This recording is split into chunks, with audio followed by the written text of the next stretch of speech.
Mie ni wenu Gashis Kaiman TV, the tallest man in Black Africa. Welcome to our today's show. So if you're here for the first time, feel free to like this video, comment, and even subscribe. Walimwambia Uhuru Kenyatta hatupagwigwi, wakamwibia Maliza Wede, wakamwambia Baba Eda Bodo, Uhuru Eda Ishaweri. The dynasty was the song. Ruto was the choir master. Gachagua was the leader of the choir. And today, things are very different. When Ruto took over power, everything changed. He removed the subsidies, and Huslers were hit hard by the fuel prices of petrol and Oga. Boda guys started crying. Immediately, Ruto took over power. Ruto appointed a billionaire Huslers cabinet. No real hustler was there. Hakukuwa na mtu wa mkokoteni. Hakukuwa na mama boga. Hakukuwa na mtu wa kawaida. Ile hali, he had always promised them that tutauda serikali na nyinyi. Mnajua tutauda serikali na nyinyi. What we saw was a club of billionaires. And Ruto again formed the Principal Secretary's Club. Not even a hustler was mentioned. Not even a mtu wa mkokoteni alikuwa karibu. What we saw are millionaires and billionaires. And this is Ruto's government for you. And the hustlers are crying. The hustlers are willing. Ruto cannot even mention the word hustlers now. No, politics is just a matter of interest. And his interest during that time was to win the hearts and the soul and the votes of the hustlers. Walimpatia kura. Sasa anakula kuku. Wao wanakula kama kuku. This is very funny. He is eating chicken. Or the hustlers are eating like chicken. That is the nature of our politics, by the way. Today, William Samoei Ruto cannot eat roasted maize kutoka kule kwa watu ambao wanachoma mahidi kando ya barabara. He cannot even share a meal with them. You cannot even go near him. Na kile ambacho kipo ni kwamba tumewahi kuona mama ambaye alikuwa anataka kwenda kumsalimia, akabebwa hobela juu na she was thrown out of the meeting by the security forces. Today, Gachagua only talks about mzee. Ule mzee wetu, ule mzee kutoka sijui kwa ODM. That is, akilala anaota tu na baba, akiamka tu anaota tu na baba. Because this is the only threat to them. It is their time to eat. Ruto and Gachagua were only interested in nominating their friends in the government. They were only interested in nominating their relatives in the government. And whoever is seen to be a threat must be dealt with. Now, the dynasty song is no longer there. Ruto, when it comes to keeping the promise, he broke promise after another. Not a single promise about the hustlers has been fulfilled. Where is the hustlers' funds? Where is the hustlers' government? Where is the free internet in every household? Where? Tell me, the hustlers. Yesterday, I witnessed something very unusual when Moses Kuria was actually castigating the hustlers, telling them they have to move out of wherever they are so that the government can construct houses. And again, around Thika Road, at a place called Goigwa Jomoko, the hustlers vibadas were demolished. Matiga yalibomoa, na kwambia yalibomolewa sijui kama nini. Yalitafunwa yote. Today, if you go to Jomoko, you will not find those vibada ambavyo vilikuwa vimejengwa kando ya barabara. Na wale watu ambao walikuwa wamevijega, not the billionaires. It is the hustlers who voted for William Samoei Ruto and Rigathi Gachagua. Things are turning murky. And today,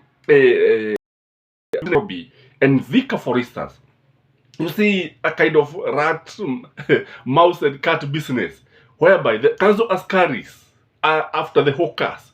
They have to keep off the towns. They have to go where they belong because wao wana kwao. Kuku si kwao, hawafai kuja katika sehemu za miji kuchafua biashara za matajiri. And again, nobody is studying with the hustlers. Nobody is talking about the hustlers. When I see them holding their goods, their commodities, looking like gazelles that are hovering all over, avoiding the lions. That is the kind of life that we have now. Kwa sababu kile kipo katika siasa. Siasa ni mtu ajilibikizie mali. Ni wakati wa Ruto na wafuasi wake. If we look at the kind of people who have been appointed in the governments, they are those who failed during the nomination of UDA. They are the people who are friends to William Samuel Ruto and Rigathi Gachagua. Some of them relatives. Lakini si wewe mama boga, si wewe mtu wa boda boda. So what Kenya should learn is that when you are telling Uhuru Muigai Kenyatta to go to Ishaweri, he never went to Ishaweri, by the way. We see him in the international circles. We see him in the peace-making missions. We see him in a games drive. We see Raila also in the international circles. When I saw Baba in Egypt, because Baba was interacting with who is who, the presidents. He was actually interacting with the presidents of various countries. In fact, one could confuse and think that he's a president because William Samuel Ruto was overshadowed in Egypt. So this is a man you are telling to go to Bodo, an international icon, an international person who is respected by the world all over, who is a household name katika mataifa mengi. Huyu ndiye ambaye unaambia mtu ambaye analakiwa katika uwanja wa ndege na marais wa mataifa. This is the person you are telling to go to Bodo. Uhuru Muigai Kenyatta, a man with a charm offensive, a man who is very charming, a man who has so many friends all over the world. The Kenyatta family and the Odiga family are like institutions. It will take decades to forget these people. I'm not saying that they are perfect. No, far from that. Nobody's perfect.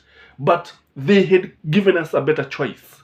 Because what is confronting Kenya is something that we see a government that is a puppet of the West.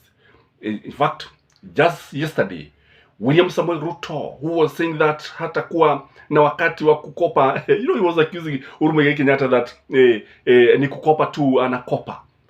And he was talking about an indebted government that is almost insolvent. What we have now, yesterday, we saw him akichukua mkopo wa bilioni 52.8 52.8 billion. This money will be given by IMF. It is a loan that will be paid by the living and the dead. Yes, even those who have not been born, the unborn, the living, the unborn, and the dead are going to pay this money. And this is the president who was telling Uhuru Muigai Kenyatta, stop kuchukua mikopo. And Huslers, where are you? Why are you not saying this now? And when you look at the way politics happens in this country, sometimes you see a gullible elections. Gullible in the fact that people cannot see the reality for sure. People cannot see that William Samuel Ruto's government, kile ambacho wanataka, hata miradi mingi ambayo ilikuwa inaendelezwa na Uhuru Muigai Kenyatta, hususan ile ambayo imetoka katika sehemu za Mlima Kenya, imesimamishwa, imekomeshwa. And the politics have stalled. When I saw people rioting, kwa sababu tunaona watu wakianza kuandamana, kwa sababu hasira ile sasa watu wako nayo ni hali ya juu sana. Hasira si hasara, boiling anger. It's because watu waliamini ya kwamba nabii ni kama mtumwa ambaye alikuja biguni, alitoka biguni, serikali Mungu ndiye alimketisha katika kile kiti cha enzi. Usiamini hivyo. Ruto was actually rigged in by the West. Chebukati rigged the elections in favor of William Samuel Ruto. And because when you look at William Samuel Ruto, you see somebody who was not even prepared. He had no clue. Even when it comes to nominating people in the cabinet, it took a lot of time. Even today as we talk, he has not fully constituted his government. For sure, he has not fully constituted the government. Now, we are almost 100 days. Remember the many things he talked about, the promises that he was to fulfill in 100 days. And on the 100th day of his reign, I will analyze a video of what he promised, one by one. We shall be putting a tick what he has promised. And I can tell you, he will score less than 1%. So, that is your Huslers government. Ruto ale kuku, mahasla wale kama kuku.